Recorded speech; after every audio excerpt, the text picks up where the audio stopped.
Hello, this is my 1-minute video of the case study that involved Mr. Needham, who had reported to post-op after surgery for a right hemicolectomy due to his colon cancer. Beginning of the scenario, it stated that the patient was returned to post-op, was admitted into post-op with a dry, intact bandage. However, on assessment, it was discovered that the patient's bandage was not the same. It had sanguous drainage on it, and that was due to bleeding. And also, not to mention, during the surgery, it took out part of the patient's colon, so that also caused a lot of bleeding. So bleeding in general this patient was going to suffer from a lot of blood loss in general due to this type of surgery. The patient's blood pressure wasn't a surprise. His hypotension wasn't a surprise, going along with his high heart rate wasn't a surprise. It just screamed to me hypovolemia. This patient needs blood. So of course, this caused the patient to have an increase of respiratory distress.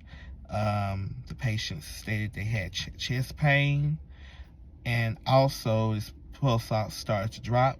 The patient needed up to, the nurse had to turn the patient up to 6 liters.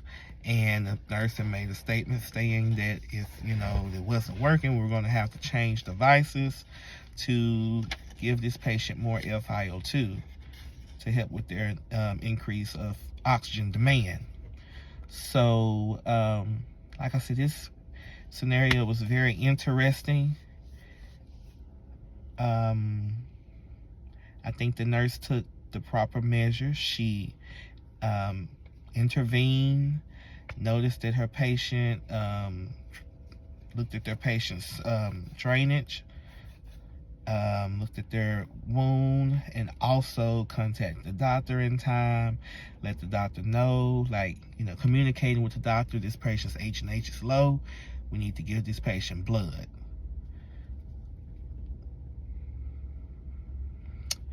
Also, I want to say that the patient, the O2, like I said, the O2 demand had changed. That's because the patients had a decrease of hemoglobin in their body, so which caused them to have anemia, which leads to hypoxia.